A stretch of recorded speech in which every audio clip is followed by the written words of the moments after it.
জারিয়া খান সুবা। আমি আজকে একটি কবিতা বলবো।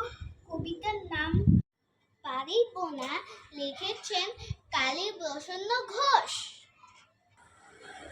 এই কথাটি বলিও না আর, কেন পারিবে না তাহা ভাবো একবার। পাঁচ জনে পারে যাহা, তুমিও পারিবে তাহা। পারো কি না পারো করো, করো তাহা। একবারে না পারিলে দেখো শতবার।